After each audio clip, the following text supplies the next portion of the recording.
Bonjour chers téléspectateurs. Aussi longtemps que les médias empoisonneront et désorienteront les peuples, il est nécessaire d'apporter des contrevoix et la vérité. Si nous ne le faisons pas, alors la falsification progressive et quotidienne de l'histoire sera de plus en plus d'actualité. Et finalement, ce seront nos enfants qui devront obligatoirement subir ces aberrations dans leur enseignement scolaire. Et ça, assurément, aucun de nous le veut. Avec notre journal télévisé Le Mur des Lamentations, nous voulons devenir actifs et ne pas nous taire, car qui ne dit mot consent. Et aujourd'hui, nous voudrions mettre en lumière 2 faits, parmi des millions d'autres, qui vous permettront de vous forger votre propre opinion. Notre sujet d'aujourd'hui traite de la pédophilie. La pédophilie au Parlement européen. On a vu comment Claudia Roth, chef de file du parti des Verts allemands, a pesté et tiré à boulet rouge sur l'évêque Walter Mixa dans l'affaire d'abus sexuels au sein de l'Église catholique allemande.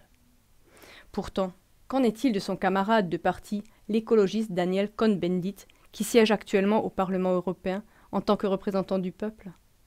Cet homme a parlé et écrit ouvertement au sujet de ses tendances et pratiques pédophiles sur des enfants de 5 ans, alors qu'il était éducateur dans une maternelle de l'université de Francfort. Mixa a dû démissionner, bien que les accusations aient été infondées. Cohn-Bendit, quant à lui, siège comme homme libre au Parlement européen sans qu'il soit amené à rendre des comptes pour ses aveux publics de pédophilie.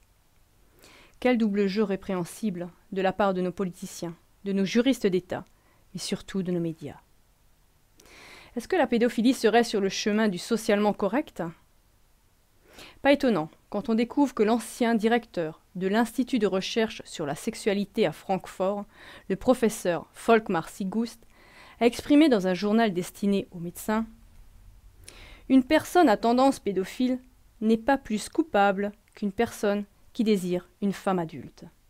D'après Sigust, la révolution néosexuelle de ces dernières décennies a permis à beaucoup de pratiques dites perverses d'apparaître sous un jour plus agréable, hormis la pédophilie. Elle est l'un des derniers tabous sexuels. Tant que nous laissons de telles voix s'exprimer sans contester ouvertement leur validité avec notre contre-voix, alors nous et notre avenir avons déjà perdu la partie et scellé par notre silence, notre souillure et notre esclavage. Pour comprendre l'évolution de la pédophilie, nous vous conseillons de faire vous-même de plus amples recherches sur ce sujet et consulter les liens qui apparaîtront à la fin de cette émission. Merci de nous avoir suivis. Au revoir.